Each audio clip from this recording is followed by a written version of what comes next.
Podemos começar, Sra. Ministra. Senhores deputados, Senhoras deputadas, vamos retomar os nossos trabalhos, agora com a presença da Sra. Ministra da Justiça, que eu começo por, naturalmente, cumprimentar, bem como aqueles que a acompanham. A pedido da Sra. Ministra da Justiça, os serviços distribuíram agora um dossiê que a Sra. Ministra da Justiça trouxe e que pediu para ser distribuído pelas senhoras e senhores deputados. Esta audição é um requerimento apresentado pelo Partido Social Democrata, aprovado aqui na Comissão, e a quem eu começo por dar a palavra para uma breve apresentação, por 5 minutos, depois darei a palavra à Sra. Ministra para dar explicações, por um período de não superior a 15 minutos, e depois faremos a ronda pelas senhoras e senhores deputados, 6 minutos a cada bancada, por ordem decrescente, e depois a Sra. Ministra prestará esclarecimentos na parte final às questões que as bancadas colocarem também. Começo então pelo Partido Social Democrata, o requerente, Sra. Deputada Mónica Quintela.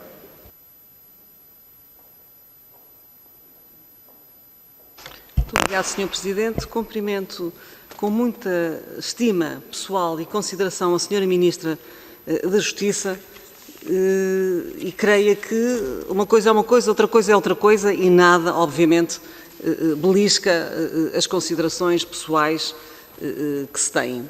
Eu começo por dizer que teria sido útil e profícuo que este dossiê que está aqui tivesse sido distribuído previamente a esta audição para que sobre ele, de uma forma esclarecida, nos pudéssemos pronunciar, uma vez que é absolutamente impossível lê-lo em tempo real. Eu vou ter 5 minutos para questionar e para apresentar à Sra. Ministra, mas por aquilo que aqui vejo no índice, assim numa leitura muito rápida, penso que o que aqui está não irá colidir com as dúvidas e com o desconforto, chamemos-lhe assim, com o desconforto acentuado que o Partido Social Democrata tem tido com esta nomeação para o Procurador Europeu. Este desconforto, de resto, e não abstenho-me aqui de apresentar o requerimento, a Sra. Ministra até pelo próprio dossiê que traz, conhece perfeitamente a matéria, sabe porque é que está aqui, portanto não vou perder tempo a repetir aquilo que já sabe. Este desconforto é acompanhado por muitas instâncias e por muitas pessoas, como a Sra. Ministra também bem sabe, tem sido objeto de vários artigos nos jornais, têm sido escritos, têm sido lavradas consignações por Estados-membros que estão desconfortáveis e que estão mesmo muito desagradados com a postura de Portugal.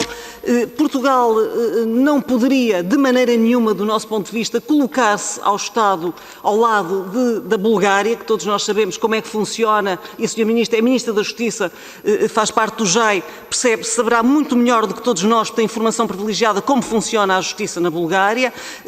A Bélgica tem o problema da própria formação dos governos, portanto não nos podemos comparar, e foram os três únicos países que não acompanharam a indicação efetuada pelo Comitê de Seleção. Com isto também para dizer, Sra. Ministra, que a imagem de Portugal sai claramente, sai manchada, não era necessário, vamos iniciar agora uma presidência portuguesa, não era necessário, não havia necessidade nenhuma e, sobretudo, não conseguimos compreender, e é por isso que requeremos que a Sra. Ministra aqui viesse para nos explicar, olhos nos olhos, de viva voz ou viva cores, como é que, quais foram os critérios que estiveram subjacentes a esta nomeação, porque para nós, e compulsando a lei, quer a Lei 112 de 2019, que por estranha ironia, quase que comparava com a 112 de 2009, que é da violência doméstica, esta seria da violência externa, não doméstica, porque não se consegue perceber como é que uma lei que tem plasmados os artigos que lá estão, depois descamba nesta nomeação. Também o próprio regulamento que esteve subjacente à seleção dos candidatos e da própria e da própria nomeação das personalidades de reconhecido mérito, das 12 personalidades de reconhecido mérito que fizeram parte e que integraram o Comitê de Seleção Internacional, tudo isso nós não conseguimos compreender. Conhecemos os argumentos que a Sra. Ministra tem tido o cuidado de escrever em vários jornais, tem-se desdobrado em artigos a explicar aos jornais que foram, enfim, seguiram um critério do Ministério, do Conselho Superior do Ministério Público, que seguiram outros critérios de seleção, que, enfim, esta etapa teria sido não a etapa, mas uma das etapas, e nós sabemos que não é assim, porque sabemos também que não cabe aos Estados-membros, e a Sra. Ministra sabe isso, e nós sabemos que a Sra. Ministra sabe isso, porque é jurista, é uma jurista de reconhecido mérito. Perdeu-se, não se perdeu, uma belíssima procuradora, portanto eu sei perfeitamente que sabe do que eu estou a falar, porque não cabe aos Estados-membros nomear este procurador. Desde logo, Sra. Ministra, a Procuradoria-Geral Europeia tem um requisito absolutamente essencial, que é a independência relativamente aos restantes Estados-membros. Independência, ao invés da Procuradoria-Geral da República e do Ministério Público, que é autónomo, mas não é independente. E por isso nunca poderia acontecer que o procurador nomeado não obedecesse aos requisitos da independência para poder cumprir com rigor o mandato que lhe seria confiado. Esgotou o meu prazo, muito mais teria que dizer, mas ficará para a segunda ronda. Muito obrigado, Sr. Ministro. Segunda ronda não, para a primeira ronda. Isto foi a apresentação. Agradeço à Sra. Deputada Mónica Quintela e dou então a palavra à Sra. Ministra para as primeiras explicações. Peço que não ultrapasse os 15 minutos e depois voltaremos aos grupos parlamentares para pedir esclarecimento. Sra. Ministra da Justiça. Muito obrigada, Sr. Presidente. Muito obrigada, Sra. Deputada Mónica Quintela. Eu queria agradecer, em primeiro lugar, à Primeira Comissão por me ter dado a oportunidade para vir aqui, porque acho que este é o espaço adequado para a explicitação de todo este processo e para conseguirmos, penso eu que é relativamente fácil, afastar todas as dúvidas que possam existir relativamente a esta nomeação. Ora bem, o procedimento relativo à nomeação do Procurador Europeu é relativamente simples. Tem uma componente nacional e uma componente europeia. A componente nacional foi decidida de acordo com a lei que foi aprovada por este Parlamento, que é a Lei 112 de 2019, lei essa que foi proposta pelo Governo na sequência de um trabalho elaborado por uma equipa nomeada por mim própria, da qual faziam parte representantes dos dois Conselhos Superiores. E porquê que estão aqui os Conselhos? Os dois Conselhos Superiores estão aqui porque, malgrado a Procuradoria Europeia ter uma estrutura dupla, uma parte centralizada e uma parte deslocalizada, a verdade é que os Procuradores Europeus delegados, aqueles que efetivamente trabalham na operação da Procuradoria Europeia, são Procuradores Nacionais. E, portanto, são Procuradores Nacionais pelo seu estatuto e são Procuradores Nacionais pelo regulamento e operam em território nacional.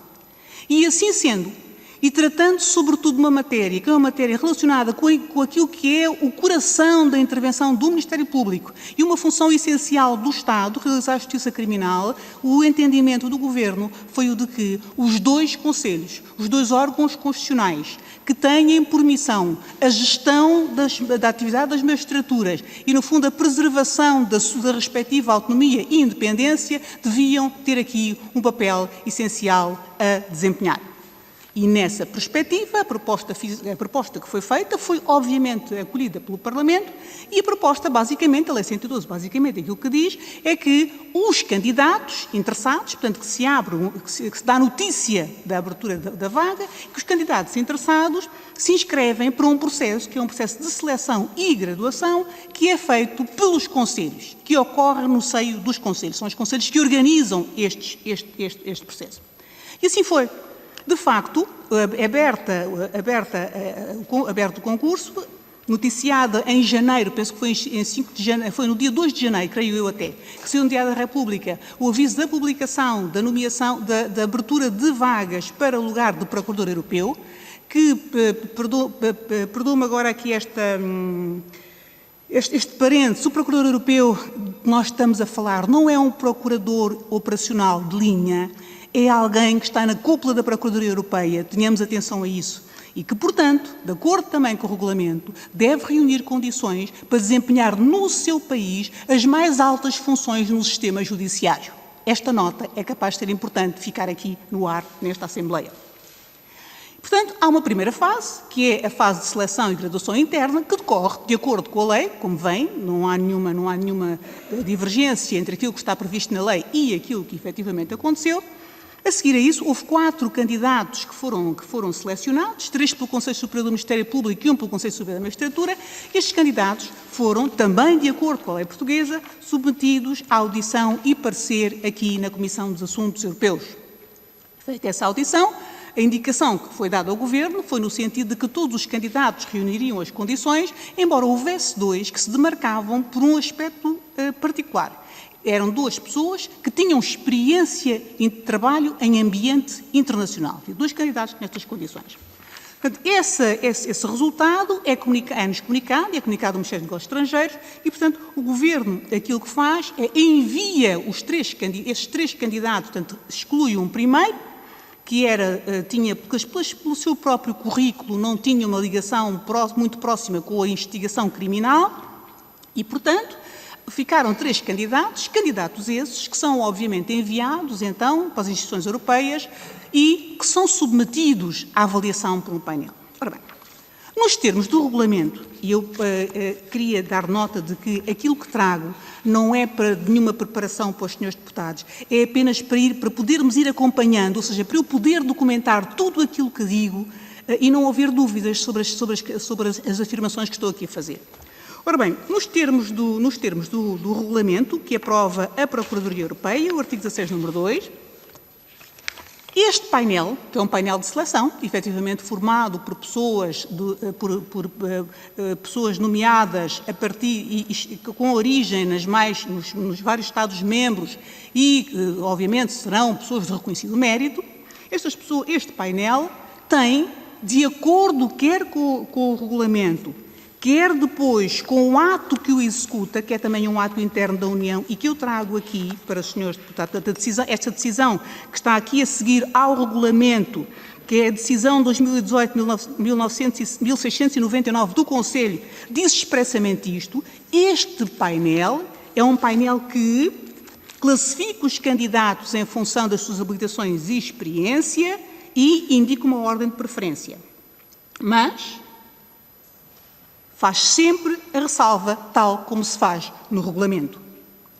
A classificação e a ordem de preferência do Comitê de Seleção, e eu estou a ver o ponto 7, não vincula o Conselho.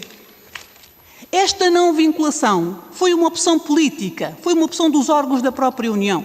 Quando se discutiu este regulamento e quando se avançou para esta cooperação reforçada, houve vários aspectos que estiveram sempre em aberto. E uma das questões que se colocou foi a de saber, afinal, de quem era a decisão final. Ou seja, se este painel tinha ou não a posição do painel era ou não vinculativa. Os Estados entenderam maioritariamente que não devia ser vinculativa. E porquê?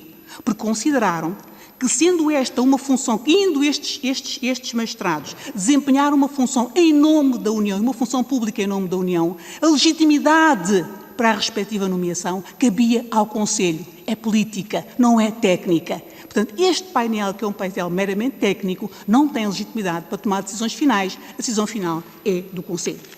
E foi assim que o Conselho da União Europeia, considerando a posição do painel, mas considerando também aquilo que era o resultado da avaliação interna, decidiu que o candidato seria aquele que foi efetivamente nomeado para Procurador Europeu. Esta decisão é uma decisão do Conselho. É uma decisão fundamentada pelo Conselho. É óbvio que o governo português esteve de acordo com esta decisão. O governo português apoiou esta decisão. E apoiou esta decisão por uma razão simples. Pela razão de que eu explicitei antes. É de que, tendo havido internamente um processo de seleção organizado no seio das estruturas, que, de acordo com as nossas regras internas, têm competência para a gestão das magistraturas e, tratando-se ainda por cima como se tratava de um lugar de topo da magistratura, pareceu-nos, era óbvio que nós devíamos respeitar aquilo que tinha sido a opção interna. E porquê? Porque, para além de mais, havia uma divergência muito grande entre a opção interna e a externa. Se as coisas estivessem relativamente equiparadas, era uma coisa. Havendo uma divergência muito grande entre a opção interna e a externa, nós entendemos que devíamos respeitar os conselhos como órgãos constitucionais. Então, a opção dos conselhos tinha sido aquela e, portanto, o governo português entendeu que devia dar nota ao conselho de que havia uma seleção interna, dos termos em que a seleção, sobretudo dar nota da nossa estrutura interna, da autonomia e da independência dos nossos conselhos superiores e da sua inscrição constitucional e das suas missões de defesa também da autonomia e da independência. E, portanto, aquilo que o governo português fez foi levar ao Conselho a indicação de que havia uma outra avaliação e que essa avaliação era diametralmente oposta àquela que tinha sido feita pelos peritos. E, em função disso, o Conselho faz uma nova avaliação dos candidatos e, fazendo essa nova avaliação dos candidatos, tomou esta opção. Ora bem, o que está aqui, este documento, este papel, é muito simples. O procedimento é este. É seleção interna pelos conselhos, Conselho Superior da Magistratura, Conselho Superior do Ministério Público, audição na Comissão de Assuntos Europeus, que foi feita, comunicação do Governo à União Europeia, avaliação feita pelo painel e depois a nomeação pelo Conselho, feita uma nova avaliação pelo Conselho. O entendimento que tenho sobre esta matéria, e como lhes disse, os Conselhos, este trabalho foi um trabalho muito participado. Foi um trabalho muito participado e muito próximo dos Conselhos. Porque, como lhes disse antes, não só o entendimento do Governo é o de que, tratando-se de lugares de magistratura e lugares em que está em causa a intervenção no processo penal, que é o processo penal nacional, não se esqueçam isso, que é o processo penal nacional, os órgãos internos com funções de controle de gestão das magistraturas, com funções de garantia da autonomia e da independência, têm que ter aqui um papel a desempenhar. Mas, para além disso, há um outro aspecto.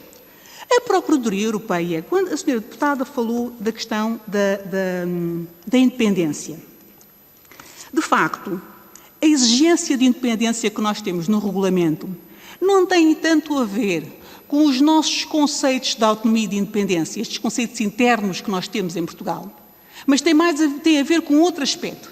Tem a ver com os modelos que existem por este mundo fora, em que, basicamente, há magistraturas de investigação, nomeadamente do Ministério Público, que estão subordinadas ao Executivo e que dele recebem ordens. E, portanto, ora, muito bem, não é o caso português. Esse não é, consabidamente, o caso português.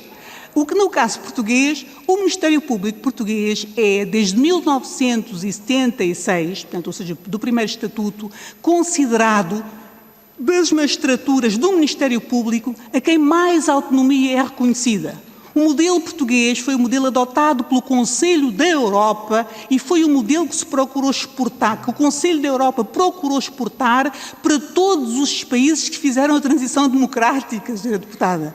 E, portanto, nós temos um modelo que é mais avançado que o francês, que é mais avançado, por exemplo, que o alemão, relativamente ao qual o Tribunal de Justiça há pouco tempo, por exemplo, questionou a autonomia e a independência dos magistrados alemães. E, portanto, nós temos um modelo que defende completamente o Ministério Público Nacional de ordens e instruções. E, portanto, mas se a senhora deputada, por exemplo, ler o regulamento, perceberá que a leitura do regulamento, pela necessidade que houve de se estabelecer consensos em torno de vários sistemas, nem sequer é uma leitura de autonomia do Ministério Público nos termos em que nós aqui a defendemos. Portanto, eu respeito os órgãos constitucionais, nacionais que têm funções nessa matéria. Aquilo que era importante aqui era que não houvesse interferência do Governo. Não houve. Não houve interferência do Governo. Esta é a essência da questão. Aquilo que a Europa não quer é que os procuradores europeus estejam a dever aos governos a sua nomeação. Neste caso, o Procurador Europeu, a indicação do Procurador Europeu foi feita pelo Conselho Superior do Ministério Público. E, portanto, Sra. Deputada, esses problemas não se colocariam, nem se colocam com a questão de Portugal. Sr. Presidente. Tem até aos 15 minutos. Obrigado, Sra. Ministra. Vamos então passar às intervenções, aos pedidos de esclarecimento da parte dos grupos parlamentares, começando pelo Grupo Parlamentar do Partido Socialista. Sr. Deputado José Magalhães, 6 minutos.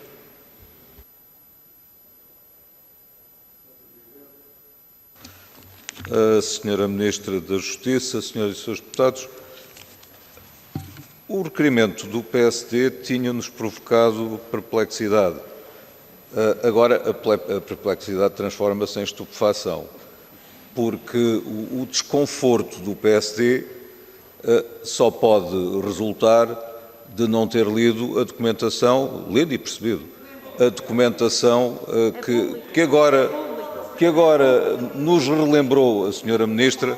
Agradecemos o dossiê, mas na verdade já tínhamos isto tudo, porque tudo isto está praticamente na internet. E, portanto, o mais tecnologicamente desdotado deputado ou deputada do PSD poderia ter acedido a esta matéria. Aliás, o PSD está consciente disso. Ainda ontem o Dr. Paulo Rangel sintetizava muito bem o nó da questão, relembrando que quem decide esta matéria é o Conselho, o Conselho, o Conselho e o Conselho.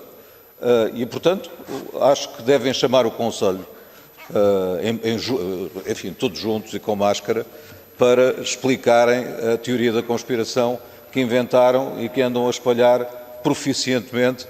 Aliás, fazendo uma grande salada em que o objeto é a Ministra da Justiça, que descrevem como um ser capaz de fazer nomeações inacreditáveis em violação de regras transcendentes e imortais, etc, etc. Portanto, é um caminho de diabolização completamente disparatado e insultuoso que nós repudiamos veementemente. E não tem matéria.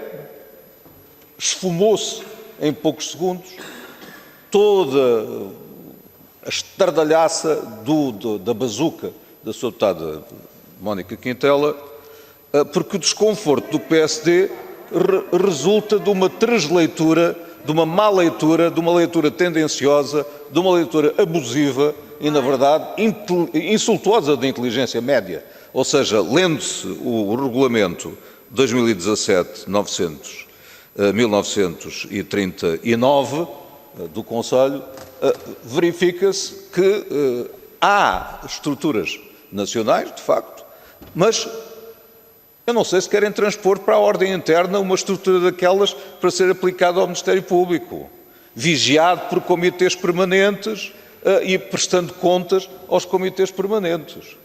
Nós não. Nós não.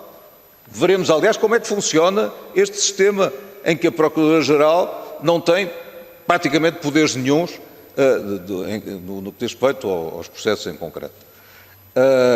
Mas, portanto, o grito de lá se vai a independência, o Governo, pela calada da noite, passa a dar instruções ao Procurador escolhido pelo Conselho Superior do Ministério Público, exatamente, é uma teoria completamente insultuosa, abusiva e sem qualquer fundamento.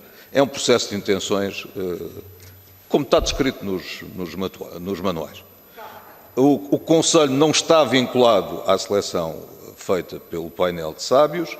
O Governo respeitou e transmitiu, e está completamente provado, o Governo respeitou e transmitiu ao Conselho a posição dos Conselhos Magistrados Nacionais, e a pergunta é, devia ter ignorado e podia ter ignorado essa posição? É que é preciso ter um bocado de responsabilidade quando se levantam suspeições, porque aquilo que o PSD sugere é que podia e devia ter ignorado essa indicação. Mas porquê? Ao abrigo de quê? A não ser que o PSD agora seguir pelas campanhas de imprensa de A ou B ou C ou D. E nessa altura torna-se um partido de tabacaria.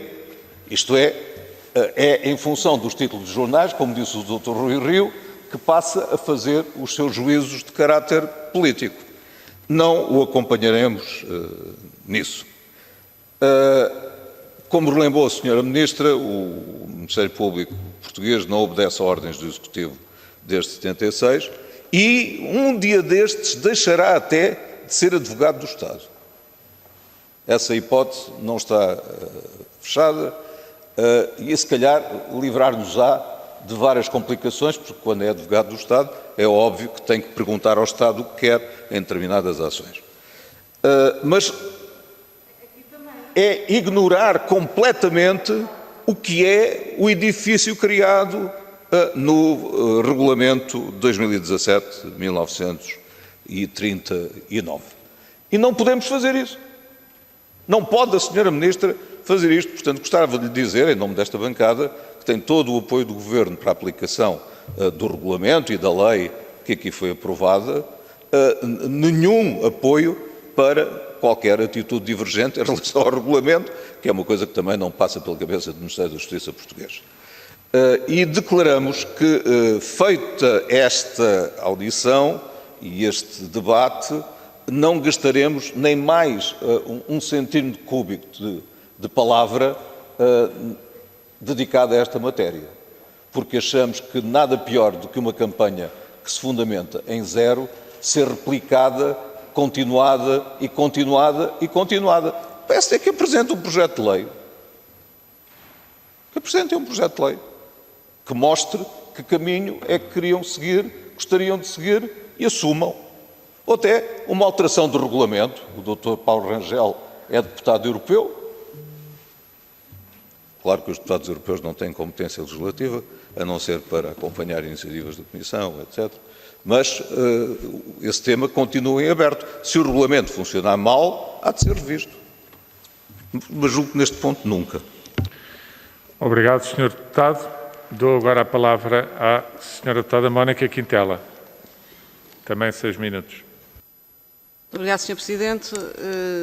Só muito rapidamente que aquilo que o Sr. Deputado José Magalhães fala em insultos de inteligência média, eu respondo-lhe, não procuro passar atestados de inimputabilidade às pessoas, porque isso não lhe fica bem, Sr. Deputado. A legislação é conhecida, os critérios são conhecidos, o regulamento europeu é conhecido e a lei nacional e a lei vigente nacional é conhecida, assim como é conhecido também os critérios de seleção que vigoraram nos Conselhos Superiores do Ministério Público e da Magistratura. De resto, nunca pode colher, e agora virando para a Sra. Ministra, nunca pode colher a questão de que estamos a obedecer a uma nomeação do Conselho Superior do Ministério Público, desde logo teríamos também as nomeações do Conselho Superior da Magistratura. E recordo aqui que o atual Sr. Presidente, Juiz-Presidente da Comarca do Porto, concorreu e nem sequer foi notificado nada. Só quando veio esta questão à baila nos jornais é que soube que o procedimento já tinha terminado. Tal a transparência com que tudo ocorreu. Isto é rigorosamente verdade. De resto, tudo o que eu digo é rigorosamente verdade e não atiro bocas nos jornais, nem faço, não é esse o meu estilo e não faço isso. Nós sabemos que o parecer do Comitê não seria vinculativo. Isto é uma cortesia, como a Sra. Ministra muito bem sabe. Porquê? Porque todo o direito europeu, nestas matérias, é uma cortesia, porque parte-se do princípio que os Estados-membros cumprem de uma forma, compreendem bem o repto que lhe é lançado e por isso cumprem como cumpriram todos os outros países. A França, a Alemanha, todos os outros cumpriram, só não cumpriram 3. Não cumpriram 3 e mal. Mas não se consegue perceber também, Sra. Ministra, porque é que o Conselho tem classificados como restritos a documentação e os fundamentos que o Governo português enviou para aquele Conselho para preterir a Procuradora que foi selecionada em primeiro lugar por aquele Comitê, em detrimento deste Sr. Procurador e sem desprimor para este Sr. Procurador, e que fique bem claro que não conheço nenhum nem outro, Sra. Ministra. Se estiver aqui um ao pé de mim, eu não sei qual deles é. Portanto, o meu interesse é exclusivamente no interesse da Justiça. Não sei, não os conheço, nunca falei com nenhum deles, não sei quem são. Mas sei que o Procurador agora indicado pelo Governo e não pelo Conselho Superior do Ministério Público, pelo Governo. O procurador que foi indicado foi preterido num concurso em 2007 para o OLAF, precisamente tendo sido escolhida esta magistrada. Não colhe também a questão da antiguidade, que, como nós sabemos, foi um critério que foi indicado pelo Conselho Superior do Ministério Público a posteriori, depois de serem conhecidos os candidatos. Vejo aqui no índice deste dossiê que a Sra. Ministra nos entregou agora, que consta aqui no número 13, lista de antiguidades do Conselho Superior do Ministério Público. Sem ler o que aqui está, Sra. Ministra, não preciso de ler, não colhe, porque nos termos do artigo 14 da Lei 112 de 2019 já estava previsto que era necessário que os procuradores tivessem uma antiguidade, leia-se experiência, porque não estamos a falar de antiguidade, nós sabemos que há pessoas que estão inscritas e que experiência, podem ter uma antiguidade de 50 anos e experiência zero, de experiência de 20 anos. 20 anos é tempo suficiente para se poder tramitar os processos e ter um profundo conhecimento. Portanto, não pode aqui fazer é o nebis in idem, de alguma forma. Não podemos estar a valorar duplamente um critério que já está ele próprio explícito na lei. Isso não é possível, Sra. Ministra. Portanto, eu pergunto-lhe aqui, mais, sabe também a Sra. Ministra, portanto, que esse Sr. Procurador já tinha sido preterido quando esteve no OLAF. Eu pergunto, Sra. Ministra, quantos procuradores delegados é que este Sr. Procurador, agora indicado pelo Governo, já nomeou em Portugal? 4, Sra. Ministra. Já indicou 4. 2 para a circunscrição do Tribunal da Relação de Lisboa e 2 para a circunscrição do Tribunal da Relação do Porto, cobrindo toda a área. Sra. Ministra, o Procurador indicado pelo Governo domina tudo o que está a passar em Portugal na área da investigação criminal.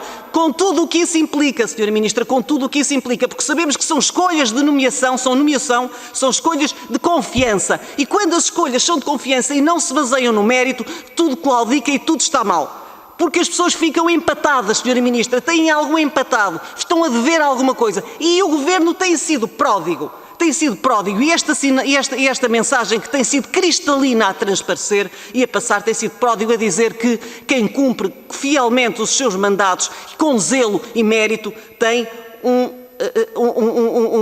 cartão de embarque rapidamente para ir embora. Vimos isto agora com o Presidente do Tribunal de Contas e temos visto isto ao longo de toda a forma como o Governo se tem permitido pautar. Portanto, não me deixa tranquila, não nos deixa tranquila o PSD, esta nomeação, não nos deixa tranquila esta escolha dos quatro candidatos. Recordo aqui também que na audição na Comissão dos Assuntos Europeus, a senhora deputada Constância Urbano de Sousa, de resto este sketch deste filme anda a ser transmitido nos grupos do WhatsApp à sociedade, eu já recebi mais de 1000 vezes, em que se vê aqui no memo em que ela diz, senhora, a entrevistar a Procuradora em causa, senhora Procuradora, nada vai ser, nada, eu passo aqui, se me derem tempo eu passo aqui, tenho no meu telefone, nada vai ser aqui nomeado, nada aqui vai ser decidido, vai tudo ser decidido num júri internacional, independente, imparcial, Portugal não decide nada, isto está aqui. Isto está, mas eu mostro-lhe. Também, Sra. Ministra, porque é que não é divulgada a fundamentação que o Portugal que o Portugal enviou ao Conselho? Ao Conselho não está, os documentos estão classificados como restritos e não são de acesso. Não se sabe qual foi a fundamentação que Portugal indicou. Por tudo isto, sabemos também, Sr. Presidente, deixe-me só terminar mais esta, sabemos também, Sra. Ministra, e a Sra. Ministra também sabe, que as comissões de serviço do Ministério Público, tal como as dos magistrados judiciais, têm uma duração máxima de 9 anos e têm que ser devidamente fundamentadas pelos conselhos. É o artigo 179 do Estatuto do Ministério Público.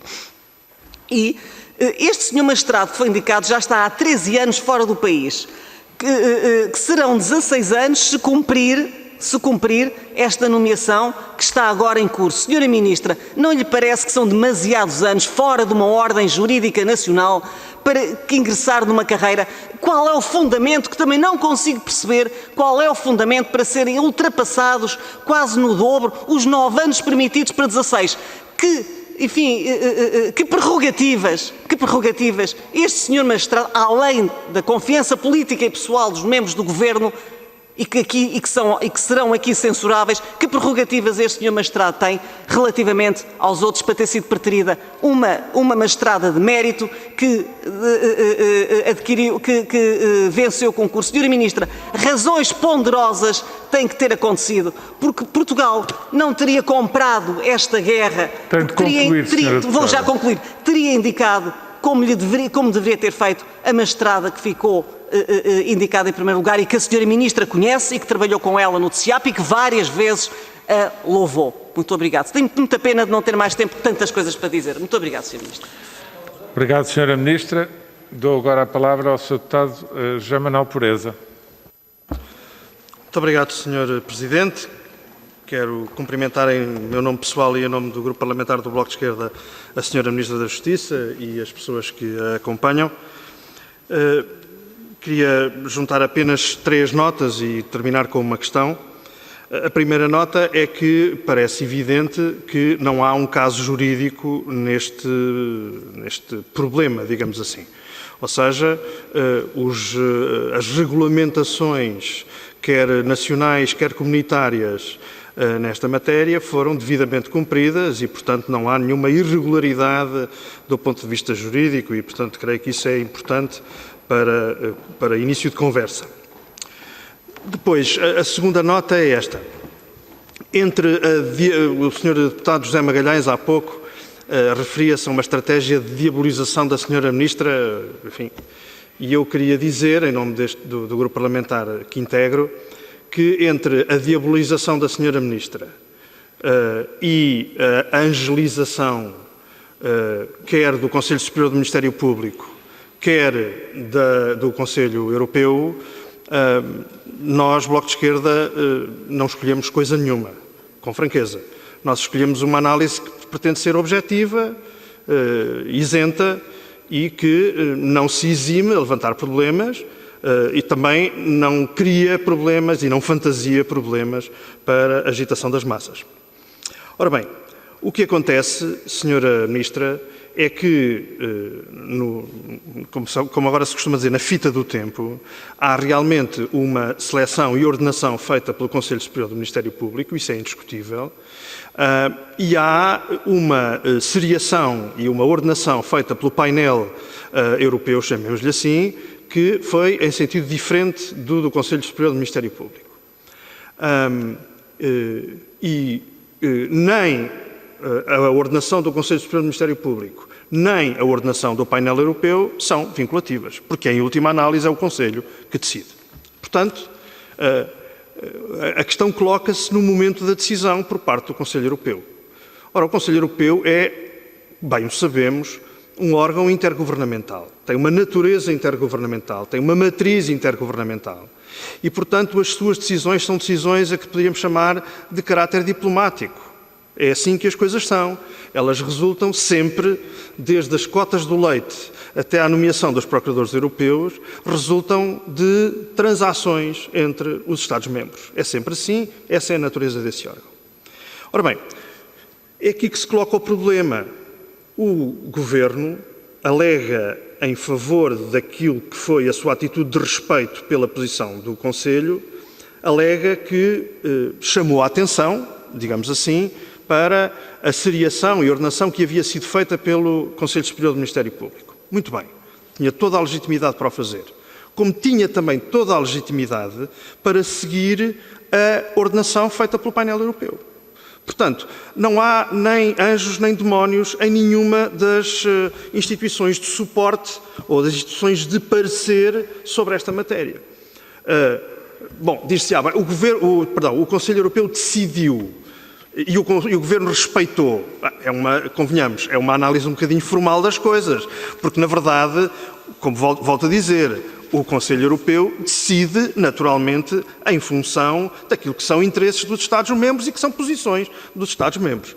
Portanto, a questão que se nos coloca, Sra. Ministra, que eu gostava que a Sra. Ministra nos esclarecesse, é porque é que o Governo tinha toda a legitimidade para o fazer, volto a dizê-lo, porque é que o Governo entendeu dar primazia à seriação vinda do Conselho Superior do Ministério Público, em vez de dar primazia à seriação que foi feita pelo painel europeu.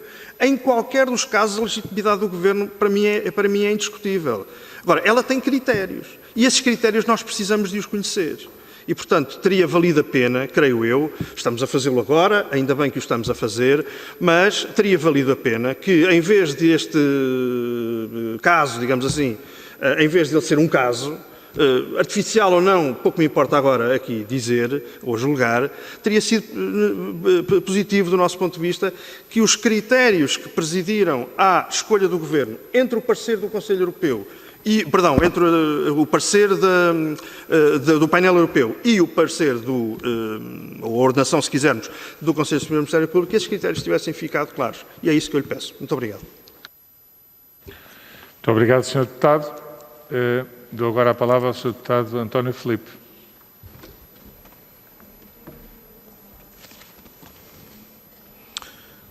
Muito obrigado, Sr. Presidente.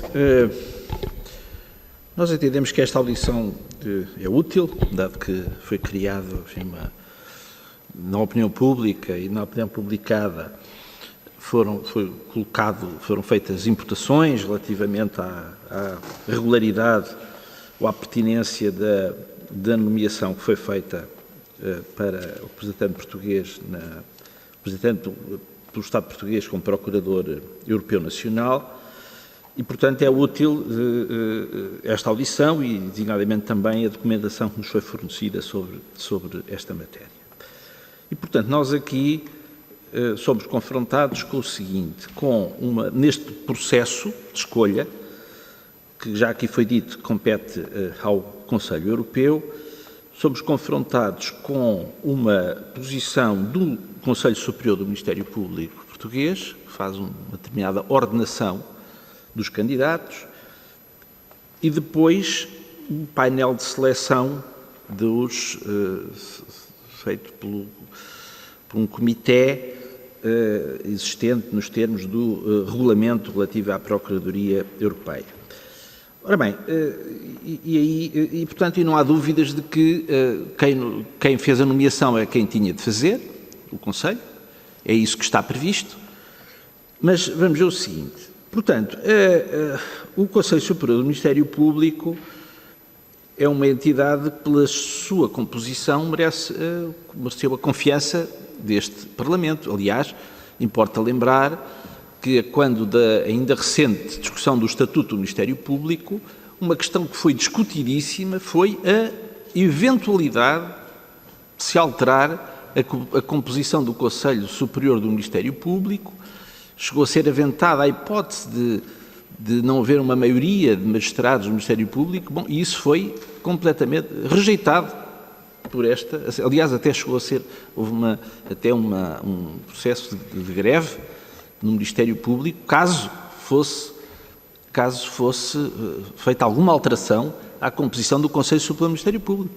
E, portanto, esta Assembleia entendeu que o não devia fazer, porque a composição do Ministério Público, tal como está, dá garantias de confiança e, portanto, considerou-se que isso era intocável. E, portanto, eu creio que há uma confiança desta Assembleia no Conselho Superior do Ministério Público. Ora bem, o Conselho Superior do Ministério Público, e temos aqui a documentação relativa ao júri que se constituiu para o procedimento de seleção de candidatos a designar por Estado português para nomeação pelo Conselho da União Europeia do Procurador Europeu Nacional. E, portanto, temos uma ata e depois uma comunicação formal do Conselho Superior do Ministério Público, que procede à classificação final dos candidatos e pontua o candidato José Eduardo Moreira Alves de Oliveira Guerra com 95 pontos, depois o candidato João Conde Correia dos Santos com 92 pontos e depois a candidata Ana Carla Menos de Almeida com 81 pontos. Portanto, a ponderação feita pelo Ministério Público, do Conselho Superior do Ministério Público, foi esta. Bom, e depois então vamos ver o tal painel, o tal comitê, o que consta do artigo 14, número 3, bem, é que esse comitê de seleção é composto por 12 personalidades, uma delas é escolhida, é proposta pelo Parlamento Europeu e a outra é composta por proposta da Comissão Europeia. Bom, eu devo confessar, eu conheço razoavelmente quem são os membros do Conselho Superior do Ministério Público português, não faço a mínima ideia de quem são os membros do comitê, quais são as suas garantias de independência e se eles são independentes, presumimos que sim. Temos de presumir porque não temos prova em contrário. Agora, eu devo dizer que me sinto mais tranquilo relativamente à escolha do Conselho Superior do Ministério Público Português do que em relação à escolha do Comitê, porque não faço a mínima ideia de quem são as personalidades propostas pela Comissão e qual é a personalidade proposta pelo Conselho Europeu. E por isso é que eu acho razoável que neste quadro que a decisão do Conselho não tenha de ficar vinculada a uma decisão deste Comitê, não é? E, portanto, acho que isso é claro. Isso é claro, aliás, quando este próprio Comitê indica a sua lista, a sua seriação ao Conselho, deixa claro que essa sua posição não é vinculativa, como, aliás, não poderia ser nos termos do regulamento. E, portanto, eu creio que não há aqui, do nosso ponto de vista, não pode haver aqui, não podemos encarar isto como uma guerra entre magistrados e Ministério Público. Também devo dizer que não conheço pessoalmente aquela que tem sido a carreira dos dois magistrados em causa, não é? Portanto, não tenho dúvidas não tenho qualquer razão para duvidar da competência profissional de ambos. Agora, eu creio que há aqui uma seleção a fazer e, portanto, eu creio que o facto do Governo português ter proposto ao Conselho a escolha feita pelo Conselho Superior do Ministério Público em Portugal não é, quanto a mim, motivo de crítica à seleção que foi feita. E, portanto, espero que são dois magistrados relativamente aos quais são dignos de confiança do Estado português. A escolha teria de recolher sobre teria de haver um critério. O critério foi este e, portanto, nós não temos nada a indicar relativamente a isso. Obrigado, Sr. Deputado. Dou agora a palavra à Sra. Deputada Joacine Catar Moreira, querendo para intervir, pedindo-lhe que não gastasse muito mais do que 2 minutos.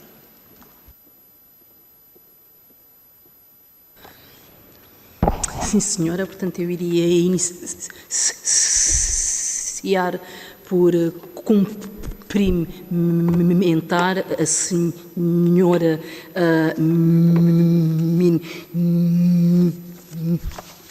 ministra e referir que, inicialmente, também eu, digamos assim, fui arrastada na onda do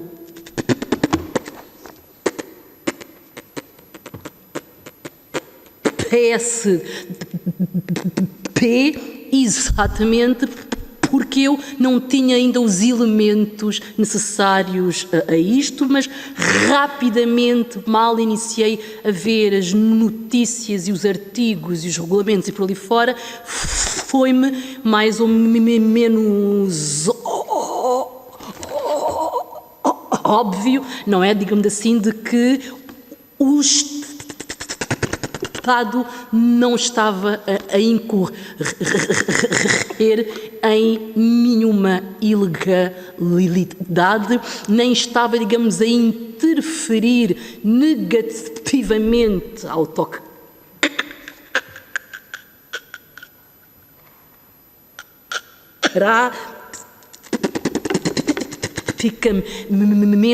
na seleção dos candidatos. Eu também iria, se houvesse uma maneira de optar, iria optar por uma mulher, mas na minha ótica da igualdade e de incrementar uma maior participação política das mulheres. Mas isso não significa de que esta minha opção individual, esta minha opção ideológica, meta em causa algo que efetivamente não tem elementos nenhuns para se meter em causa. Pode-se interrogar, obviamente, mas não havendo nenhuma incompatibilidade entre as funções do Estado na escolha e na decisão, especialmente existindo a legitimidade do Estado em indicar, eu acho que nós estamos hoje há uma hora, digamos assim, numa discussão efetivamente de algo que não haveria necessidade absolutamente nenhuma, embora seja útil, não é, estarmos ali e ouvir estas explicações, olhos nos olhos. E é isto só. Muito obrigada. Muito obrigado, Sra. Deputada. Devolvo então a palavra à Sra. Ministra para dar os esclarecimentos que foram colocados pelos senhores e senhoras deputadas. 30 minutos.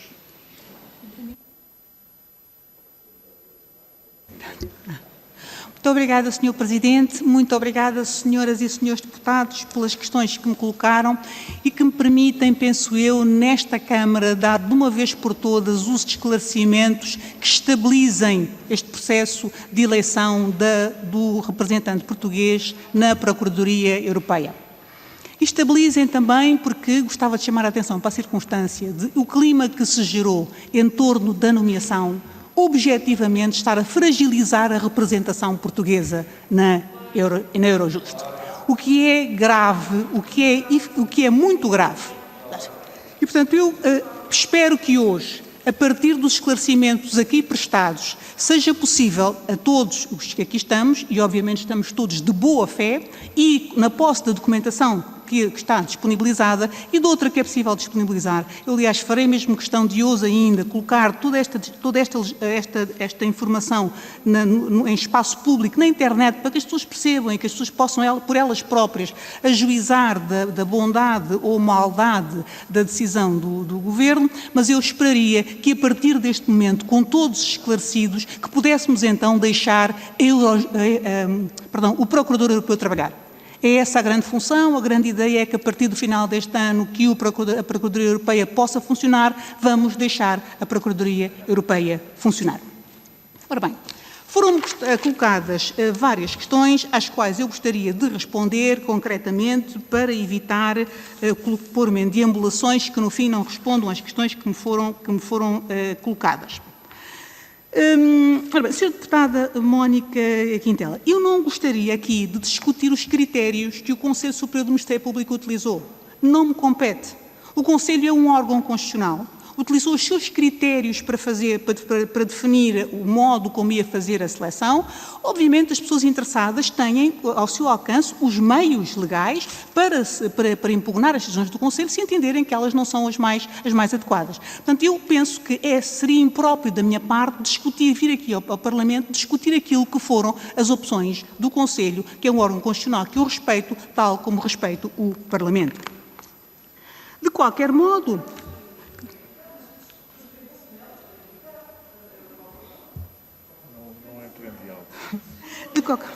Sim, Sra. Deputada, eu estribei-me no resultado que o Conselho me forneceu, no resultado que o Conselho me deu, a indicação que o Conselho me deu. Pronto. Essa indicação é de facto relevante para mim e eu diria que a indicação de um órgão constitucional deve ser relevante para qualquer titular de um cargo político, sobretudo nas relações que ele tem com o estrangeiro. Ou seja, nós estamos habituados a que ao nível das instituições internacionais as nossas posições internas não sejam ouvidas. Eu diria que é preciso que façamos também lá fora ouvir aquilo que são as posições internas dos órgãos que nós escolhemos e que a nossa Constituição definiu como sendo competentes para regular determinadas matérias. Foi isso que eu procurei fazer. Foi respeitar a nossa Constituição e respeitar os órgãos instituídos para este efeito. Ora bem, o Conselho Europeu já informou os candidatos, os 3 candidatos que não foram escolhidos e que tinham a preferência do painel, dos fundamentos das suas decisões. Os candidatos estão neste momento informados, não há nenhum problema de obscuridade, não há nenhum problema de falta de transparência nessa matéria. A Sra. Deputada referiu-me a questões associadas também à confiança e ao mérito. Disse que é importante que as decisões não fossem tomadas com base na confiança, mas com base no mérito. A Sra. Deputada disse que não conhecia nenhum dos senhores magistrados em causa. Eu conheço ambos os magistrados em causa, trabalhei com eles em circunstâncias diferentes. Como sabe, eu dirigi o DIAP Lisboa, dirigi 60 magistrados, um deles era o Dr. José Eduardo Guerra, a par de outros, como o irmão, por exemplo, o João Guerra, que dirigiu o processo Casa Pia. Trabalhei também com a doutora Ana Carla Almeida, no Distrito Social de Lisboa, era uma das 480 magistradas do DIAP Lisboa, que veio, aliás, ter comigo na altura em que saiu do Olavo. Não está em causa, e por isso é que lhe disse que eu não vou questionar o Conselho, a qualidade dos dois magistrados. Não é isso que está em causa.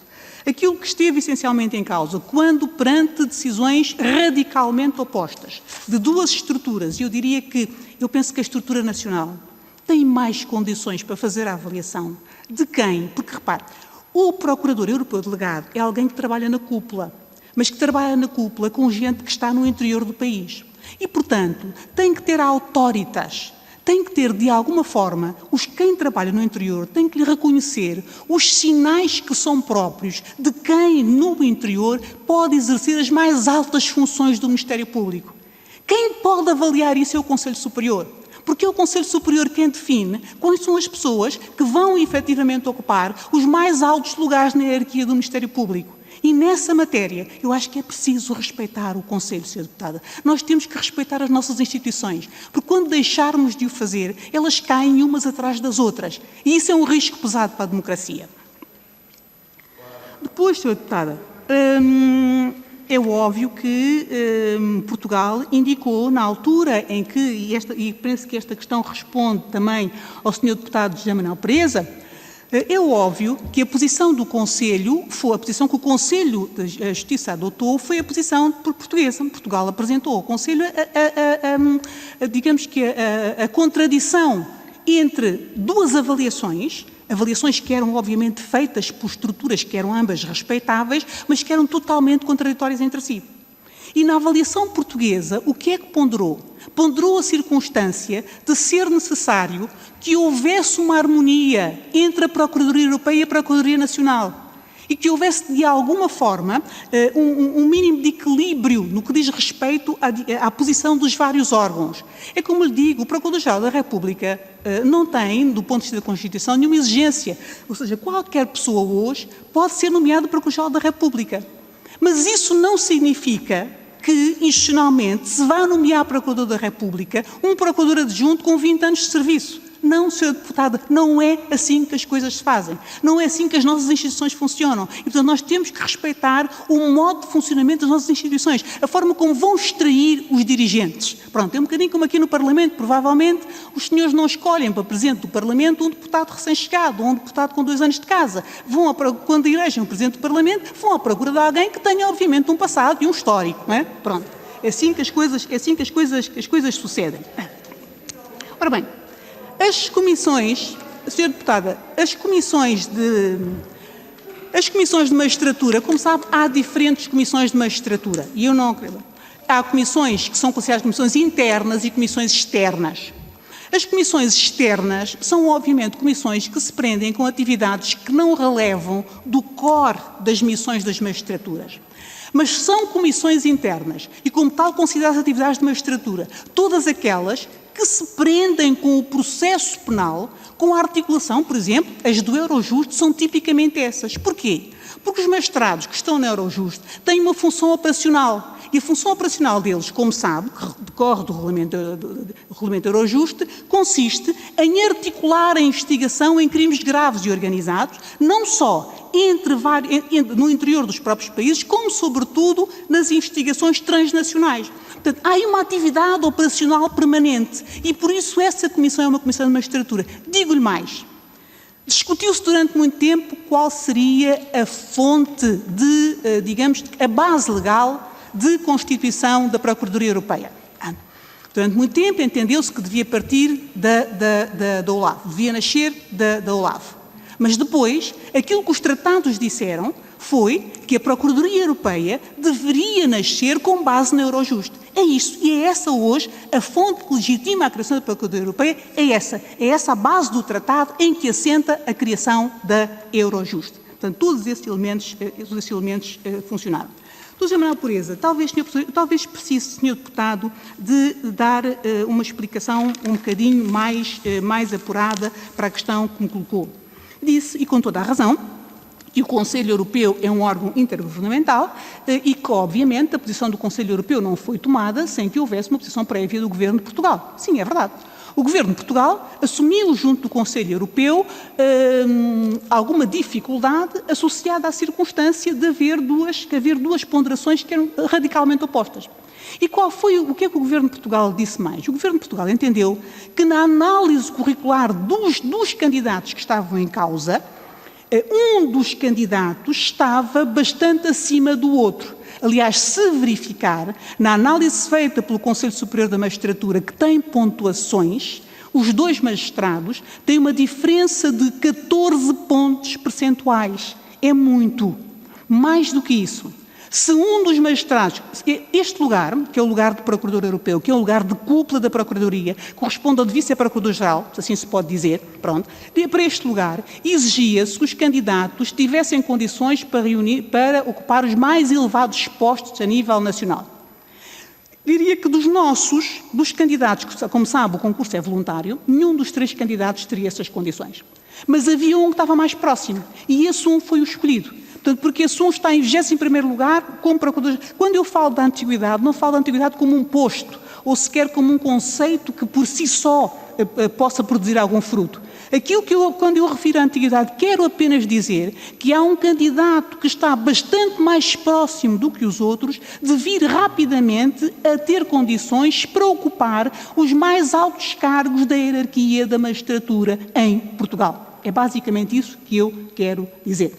É verdade que a outra candidata, não discuto os méritos, a outra candidata é indiscutivelmente uma pessoa com mérito, que trabalha nesta área, que fez um estágio de 3 anos na OLAF, e está fora de questão. Pronto, aliás, depois de ter sido anunciado o concurso, propôs até ao diretor do CEAP a criação de uma unidade para a investigação de crimes de fraudes contra os interesses financeiros da União. Portanto, e é uma pessoa empenhada nisso. Há pouco tempo propôs também a criação de um think tank para se fazer o acompanhamento da questão das fraudes. Mas no momento do concurso, naquele momento em que o concurso se faz, a comparação entre os dois, ou seja, quando eu sou levada no final com aquele resultado a fazer a comparação entre os dois, eu digo não, este candidato que o Conselho propôs fez esta avaliação que eu respeito. Ou seja, eu não tinha sequer nenhuma razão para questionar a avaliação que o Conselho fazia. Para além de mais, tinha o outro argumento, que era, eles exigiam de nós que nós indicássemos alguém que tivesse condições para preencher os mais altos graus, portanto, os cargos de mais altos graus da hierarquia. Nós não tínhamos nenhum. O mais próximo era aquele. Aliás, aconteceu com outros Estados que também não queriam e aquilo que não tinham, e aquilo que fizeram foi justamente isso. Quero repisar uma outra questão, que é a questão de porquê o painel, porque não o painel. Como disse já, a decisão do painel não é vinculativa. Um órgão que é um órgão de consulta, um órgão técnico, não pode tomar decisões que são decisões eminentemente políticas. Esse poder é um poder do Conselho, o Conselho tem legitimidade para o tomar, e foi assim que as coisas aconteceram. Pois, quanto à questão da confiança, eu devo dizer que provavelmente parto um bocadinho para este processo com uma história, com um histórico. E foi por isso também que a questão do Conselho e de respeitar o Conselho, para além, obviamente, das questões de ordem mais geral, me foi tão importante para mim. Eu quero recordar que fui, durante 36 anos, magistrado do Ministério Público e que, nessa qualidade, fui membro do Conselho Superior do Ministério Público e que, em 2013, 2014, fui confrontada com um processo relacionado com a renovação do lugar de Procurador, de Membro Nacional Eurojust, em que o Governo, na altura, entendeu que a escolha devia ser meramente política e que o Conselho Superior do Ministério Público não tinha que intervir nessa matéria. Portanto, o Conselho, havia uma lei que previa que o Conselho tivesse intervenção, o Conselho fez a sua intervenção, fez uma escolha, essa escolha não foi sufragada pelo poder político nessa altura e, portanto, aquilo que o poder político fez foi decidir mudar a lei. Eu, nessa altura, como membro do Conselho, fiz uma declaração de voto, que aí está, que é uma declaração de voto que eu diria bastante violenta. E disse que, pese embora a circunstância, se permitem, vou aqui, pese embora a circunstância de a lei atribuir ao Governo o poder de nomear, esse poder apenas emerge do caráter nacional da representação do Eurojust.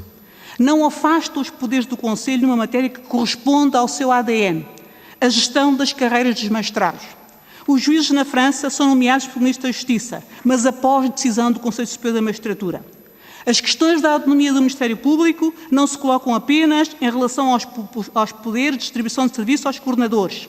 As funções do Eurojust são materialmente jurisdicionais e entroncam com a investigação criminal no que esta tem de mais complexo, de mais sofisticado e de mais organizado. O afastamento do Conselho Superior do Ministério Público da decisão sobre o magistrado que vai integrar esse órgão é matéria da autonomia na sua expressão originária, a da relação do Ministério Público e dos seus órgãos com o Poder Executivo.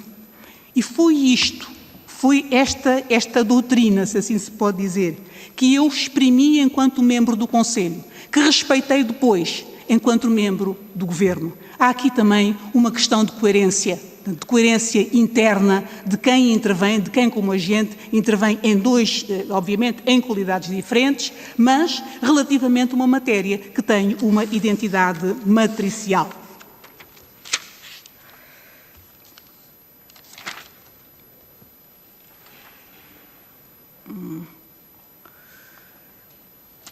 E eu estou convencida, senhoras e senhores deputados, que basicamente aquilo que ficou aqui dito que permite esclarecer tudo o que se passou. Este processo foi um processo que foi, desde muito cedo, acompanhado pelos conselhos, como eu disse, com base naquele princípio. Trata-se de lugares de magistratura e, portanto, os conselhos devem estar a par disso, o Conselho Superior da Magistratura e o Conselho Superior do Ministério Público, trabalharam com o Governo na elaboração da proposta de lei que veio dar origem à Lei 112 de 2019. Posta a lei em vigor, os conselhos passaram a intervir ao nível da nomeação, da indicação da seleção dos candidatos para o lugar de Procurador Europeu, que aconteceu, aliás, logo na sequência da nomeação da Procuradora Europeia no final de 2018. E na sequência disso, o Conselho Superior do Ministério, os dois conselhos fizeram avaliações.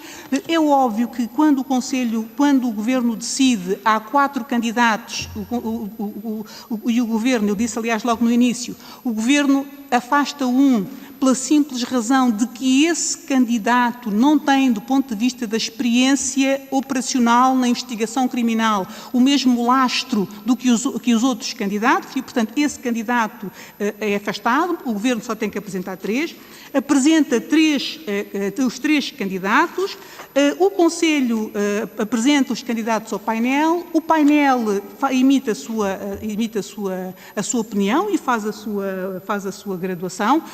Curiosamente, eu tenho até aqui, trouxe-lhes a carta, que é a comunicação que me foi enviada justamente da Administração da Procuradoria Europeia na altura em que foram conhecidos os resultados do painel.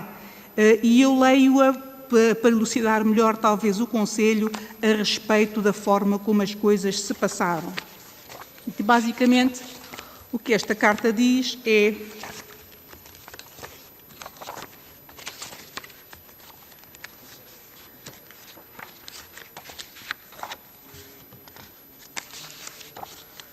Sr. Presidente, peço desculpa por esta menor rapidez na indicação.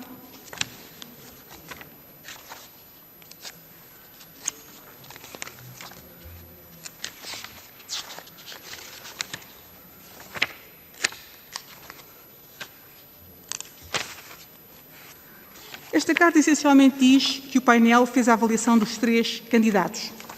Avaliou os 3 candidatos e graduou-os pela forma que conhecem.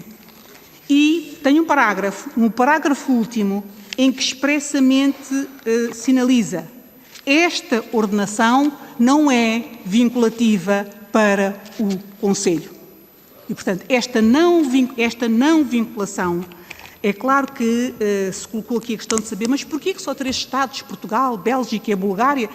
Pois foram, de facto, aqueles Estados que entenderam que havia alguma menor congruência entre o entendimento que faziam e o resultado do painel. Também não era normal que, não sendo vinculativo o parecer do painel, não é, que não houvesse nenhum Estado a discordar do painel. Penso que isso sim é que seria atípico e anormal. Portugal, efetivamente, discordou do painel, fundamentou, os fundamentos foram apresentados, o Conselho aceitou os fundamentos que Portugal apresentou. Não vejo, de facto, eu devo dizer que tenho alguma dificuldade em compreender ainda hoje todo este enredo, se assim se pode dizer, que foi criado em torno da questão da nomeação do Procurador Europeu. Aliás, como disse e bem a senhora deputada, em 2000, nos idos do princípio de 2000, justamente, os 2 candidatos concorreram a uma outra situação. Também, nessa altura, terá havido discrepância entre a decisão externa e a decisão interna. Não me recordo, nessa altura, ter havido este empolamento e, eu diria, quase esta partidarização muito injusta desta questão, que só prejudica o Ministério Público e só prejudica a Procuradoria Europeia. Sr. Presidente, muito obrigada. Muito obrigado, Sra. Ministra. Agradeço-lhe a sua presença e agradeço também os esclarecimentos que quis prestar às questões colocadas pelos Srs. Deputados. Termina aqui esta audição. Boa tarde, Sra. Ministra. Boa tarde, Sras. e Srs. Deputados.